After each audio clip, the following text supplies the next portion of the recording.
Hey everyone, I'm Kat Pengelly, also known as the Nerdy Hotelier. I'm delighted to welcome you to episode 2 of The Future of Hospitality with the Nerdy Hotelier, which is a series I decided to start so I could speak to the hospitality industry's up-and-coming professionals and learn more about them.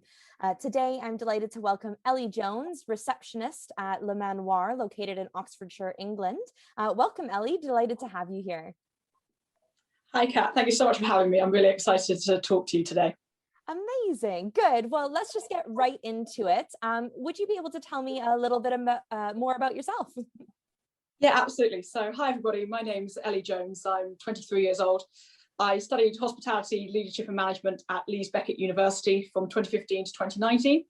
A part of that course was to travel to the United States of America on a one-year internship.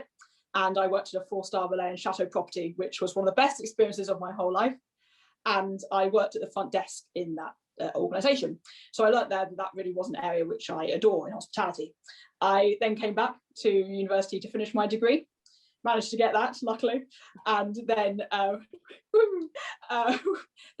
went to start a management training scheme with Red Carnation Hotels. But due to the unfortunate pandemic, as we all know, I then got made redundant in March 2020. But following on from that, I did a heavy 7 months of lots of job research and applications, including developing my LinkedIn profile, which really was an amazing experience with help from other industry professionals. And then in November of 2020, I was hired by Belmond and Manoir, very excitingly, after having had 3 stages of interviews. And I am now so excited to start my career with them and really develop myself and become, hopefully, a well-known name in the industry. Yeah, amazing. You know, I really appreciate your perseverance throughout the pandemic. Like myself and like many other people, there were so many of us that got made redundant, and it's a really unfortunate and uncomfortable feeling to have. But I really appreciate that you said you really went and developed your LinkedIn profile, you did lots of research, and you got yourself a job. So congratulations. It must be a bit weird that you haven't really properly worked there due to being hired during the pandemic and everything still being closed. Yeah, definitely. It's got a weird feeling that I'm part of such a established and well-regarded organisations such as Le Manoir and the Belmond Group, but I have only had 2 Pacific weeks working there so far. Yeah. But I am so excited to get to know my team and really become part of what is a fantastic space. That's awesome. Great. What made you decide to join the hospitality industry? Was there a specific moment that made you decide to come into the industry? So it was more specific moments, really. So I had the luxury to travel a great deal when I was younger with my parents. They took me a number of places in the United States of America, which made me know that I really loved that as a country, and then some parts of Asia and some parts of Europe. So I was able to develop an idea of hotels in my head from a very young age. So it was when I was about 11 years old, I really knew that hospitality was something I was interested in. And I remember a very distinctive moment when I was comparing a hotel I went to in Thailand in Hua Hin, the town, and also a hotel I stayed in Portugal, which was quite funny, is the hotel which Kat's original guest called Saba worked at for her internship. Oh, very cool. Yeah, very cool connection. And I remember comparing those 2 in great detail about why I thought both of them worked in their locations and how I would be able to bring my own character and my own ideas to the industry from there on in. And I just thought hotels are such a different, exciting role for all people to be a part of. And I seriously see myself fitting in there with 1, personality, 2, my determination and way of life, and just basically want to see smiles on people's faces. As cliche as that may sound, that is something that I've just always loved. Yeah, absolutely. And, I completely agree with that. I've always felt like people in hospitality genuinely want others to be happy. You have to have a certain type of personality, a certain type of passion for ensuring others have the best experience possible, right? And that is as simple as just making sure they have smiles on their faces. So cliche, yes. Perfect, absolutely. Good. 100%. So what are you passionate about within the hospitality industry? So specifically sort of building what I just said, I'm always really passionate about going above and beyond the guest expectations. So that comes under the term hedonic for me, which specifically means that you understand a guest more than they would expect you to, really, so that you have memories of their times on property before, you know what they're like from sort of research on their TripAdvisor reviews, etc. It's what they want for their particular stays on that particular establishments. And so I always just love knowing that once a guest walks through the door, I'm going to know their name. I'm going to know what they're all about. I'm going to be able to give them that really, really particular experience, and they'll be able to go away and think, right, I didn't receive that anywhere else. That is absolutely remarkable. And now I can really bring that to the forefront of Le Manoir, because my time in the United States of America was, as I say, at a 4-star Valais chateau, which had a particular clientele there, rather rich Floridians who have travelled to North Carolina and want to have a particular experience there in the mountains. But then being in the Oxfordshire countryside, it's a completely different experience, really, from the mountains of North Carolina. And Le Manoir is just so well known for being such a splendid, exuberant place that being able just to think, I want to give that extra experience. I want to be able to be, right, I'm Ellie Jones and I'm going to provide you this, and you're going to go away and think, wow, that was a once in a lifetime experience. And it's all just really rather liberating, to think about that in respects to what is Le Manoir et Quat'Saisons. Yeah, that's amazing. That's honestly, I love the passion that you have for creating that experience for people, because, especially as you mentioned, you're a receptionist, being that face that people see as soon as they arrive, multiple times throughout their stay, and one of the last faces they see before they leave, having someone like yourself who's truly passionate and excited to be able to provide that experience for people is really amazing. So Le Manoir is very lucky to have you, even though they haven't had the full opportunity to see it yet. So that's great. Well, then, what are you passionate about outside of the hospitality? And then what keeps you going? So I've always absolutely adored singing. I think is a really, really engaging activity where it brings lots of people together. Either, just having a good old sing song in the shower on your own, or being able to be with lots of people in a choir format. I've always found I was good at it through both my grandmas being very, very good at singing. So that's come through my genes. My mum, I can't leave her out either. My mum's also very good at singing. So it's all just been kind of a family ability, whereas my male side of the family, a little bit less so. Yeah. But I was parts of choir at school and university, and the interesting part about my university experience with the choir was that they were all much, much older than me. It was generally sort of regarded as a lecturer choir, but because I tried out and they thought I had such a talent for singing, they thought, no, we're going to bring you on board. And so I then performed in 5 different shows throughout my time there.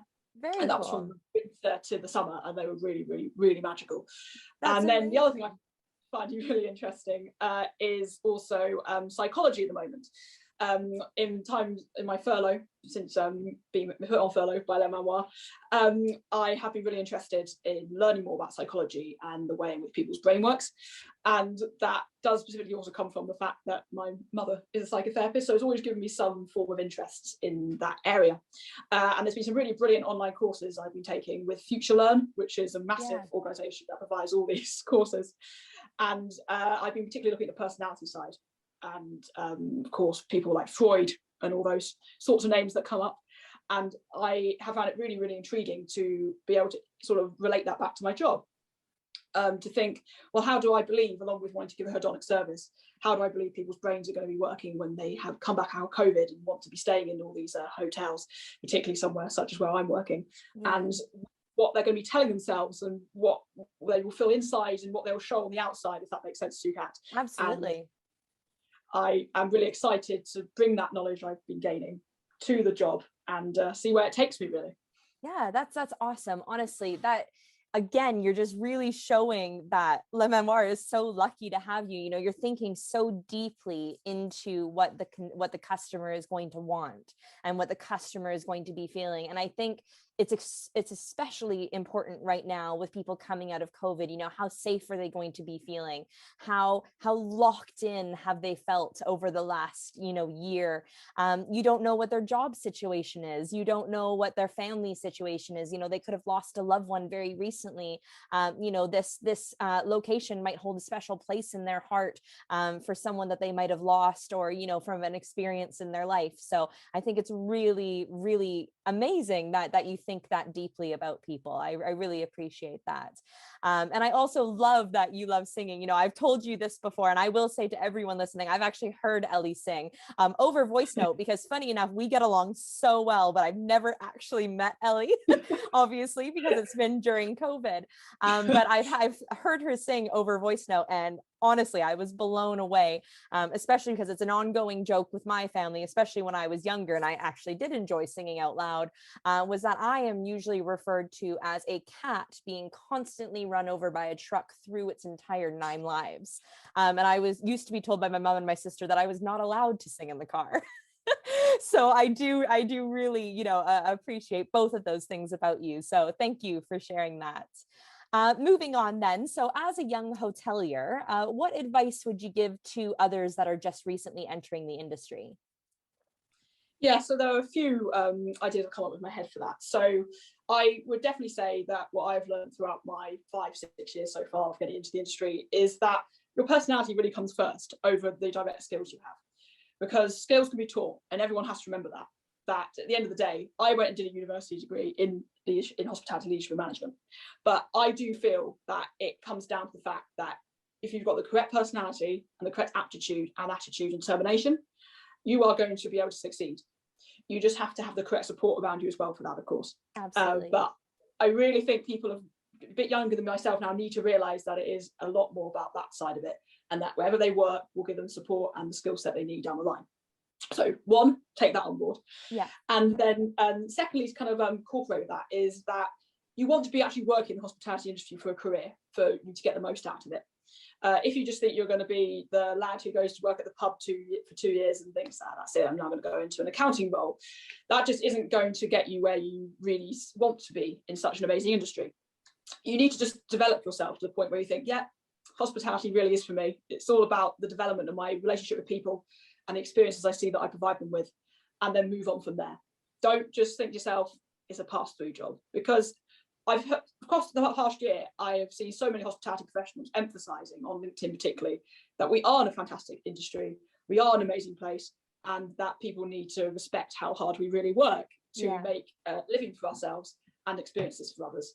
And I think that's sometimes not being seen quite clearly enough by individuals, particularly who believe, you know, who've been kind of led by stereotypes, etc. They have to go take law at university or otherwise. Yeah. Hospitality, as I'm sure you can all tell, is a massive passion for me, and I promote it big time and think people just need to realise it's a good thing.